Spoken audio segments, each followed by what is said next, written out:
Hi guys, welcome to honeybee channel. మేము recent గా చిక్మంగళూరుకి వెళ్ళినప్పుడు ఆన్ ద వేలో బేలూరు అనే ఊరిలో చెన్నకేశవ ఆలయంకి వెళ్ళాం. ఈ ఆలయం యొక్క విశేషాలు మరియు ప్రత్యేకత ఏంటో చూసేద్దాం. సో ఈ వీడియో మొత్తం స్కిప్ చేయకుండా చూసేయండి.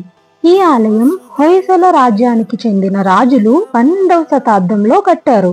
ఈ ఆలయం కన్స్ట్రక్షన్ చేయడానికి 103 సంవత్సరాలు పట్టింది మరియు 3 తరాల రాజులు కట్టించారు. ఈ ఆలయం మొత్తం ఇంటర్లాక్ సిస్టమ్ తో కన్స్ట్రక్ట్ చేయబడింది. ఎటువంటి సిమెంట్ గాని బోల్ట్స్ గాని వాడకుండా కట్టబడింది. ఈ టెంపుల్ గోడల మీద రకరకాల శిల్పాలు చెక్కబడ్డాయి. అలాగే ప్రతి శిల్పానికి ఒక ప్రత్యేకమైన ఇతిహాసం చెప్పబడింది. ఈ ఎంట్రన్స్ మీద ఉన్న కార్వింగ్స్ చూస్తే గరుకుమంతుడు నమస్కరిస్తూ కనిపిస్తారు. ఆ పైన నరసింహస్వామి కూర్చొని ఉన్నారు. ఈ శిల్పం చుట్టూ డీటెయిల్ గా అబ్జర్వ్ చేస్తే విష్ణుమూర్తి దశావతారాలు మనకి కనిపిస్తాయి. ఎటువంటి టెక్నాలజీస్ అండ్ మిషనరీస్ లేని కాలంలో కూడా ఇలాంటి చిన్న చిన్న మైన్యూట్స్ కూడా చాలా బాగా చెక్కారు. ఇప్పుడు ఆలయం లోపల ఎలా ఉంటుందో చూద్దాం. ఈ గర్భగుడి ఎంట్రీ చూడండి ఎంత గ్రాండియర్ గా ఉందో.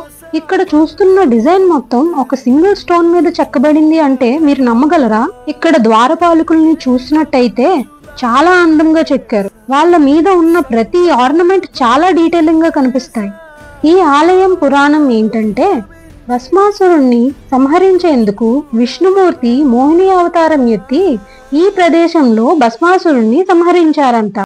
ఈ క్షేత్ర పురాణం వల్ల ప్రతిరోజు స్వామికి మోహిని అలంకారం చేస్తారు.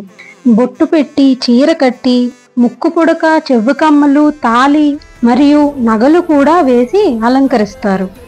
ఈ ఆలయం లోపల మొత్తం 48 పిల్లర్స్ ఉన్నాయి. ఒక్కొక్క పిల్లర్ కి ఒక్కొక్క బ్యూటిఫుల్ డిజైన్ ఉంది.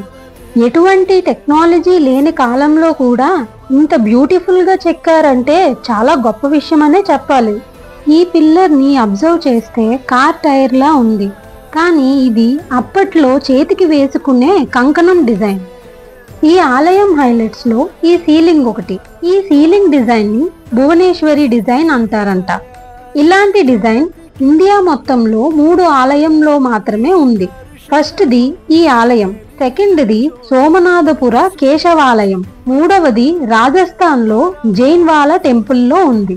దీనిని కూడా ఇంటర్లాకింగ్ టెక్నాలజీతోనే సెట్ చేశారు. ఈ సెంటర్ లోని పిల్లర్ ని చూస్తే నరసింహస్వామి కనిపిస్తారు. ఈ పిల్లర్ పూర్తిగా శివలింగం ఆకారంలో ఉంటుంది. ఈ స్తంభంపై నెక్లెస్ డిజైన్ కనిపిస్తున్నాయి. ఆ నెక్లెస్ మధ్యలో గ్యాప్ ఏర్పాటు చేశారు చూడండి. ఈ ఆలయానికి ఇంకొక హైలైట్ ఈ రొటేటింగ్ పిల్లర్. దీనిని నరసింహ పిల్లర్ అని పిలుస్తారు. ఈ పిల్లర్ ఒక అద్భుతం. ఆలయంపై చెక్కిన శిల్పాలు అన్నీ కూడా ఈ పిల్లర్ పై ఉంటాయి. ఇది ఒక ఆలయం ఇండెక్స్ అని చెప్పచ్చు. చిన్న చిన్న శిల్పాలు కూడా ఎంత అద్భుతంగా చెక్కారో చూడండి. ఆర్కియాలజీ డిపార్ట్మెంట్ ప్రకారం ఇది ఒక రొటేటింగ్ పిల్లర్. ప్రస్తుతానికి ఇది పని చేయడం లేదు. ఆలయం పై ఉన్న శిఖరం డ్యామేజ్ వల్ల ఇది పని చేయట్లేదంట. ఈ పిల్లర్ ని తామర పుష్పం ఆకారంలో డిజైన్ చేశారు.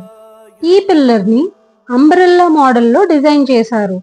దీనిని స్టార్ షేప్ లో డిజైన్ చేశారు. ఈ పిల్లర్ ని డైమండ్ కట్ షేప్ లో డిజైన్ చేశారు.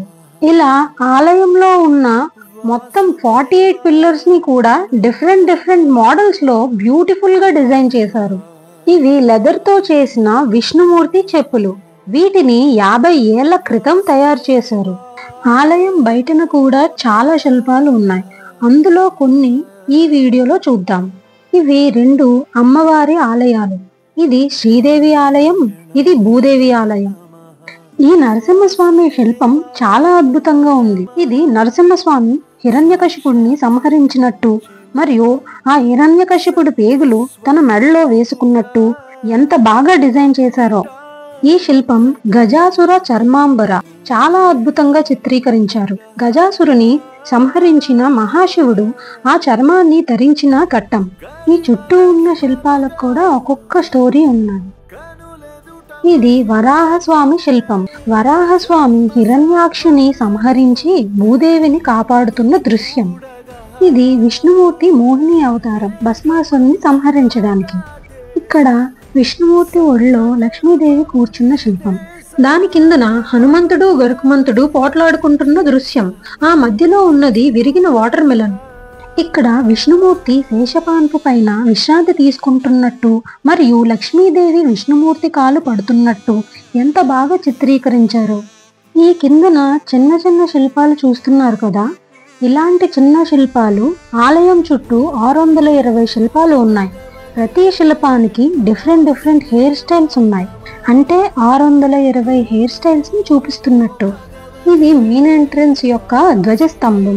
ఇక్కడ గరుకుమంతుడు శిల్పాన్ని కూడా ప్రతిష్ఠించారు. ఈ ఆలయం గైడ్ నాతో చెప్పిన పూర్తి వివరాలన్నీ మీతో షేర్ చేసుకున్నాను. Guide charges 600 rupees. నన్ను అడిగితే అందరూ కూడా ఒక్కసారైనా ఇలాంటి ఏన్షియంట్ టెంపుల్స్ కి విజిట్ చేయాలి. ఇక్కడ తెలుసుకోవడానికి ఇంకా చాలా స్టోరీస్ ఉన్నాయి. ఈ వీడియో మీకు నచ్చినట్టయితే లైక్ చేయండి, మీ ఫ్రెండ్స్ కి షేర్ చేయండి. ఇంకా ఇలాంటి వీడియోస్ కోసం నా ఛానల్ ని సబ్స్క్రైబ్ చేసుకోండి.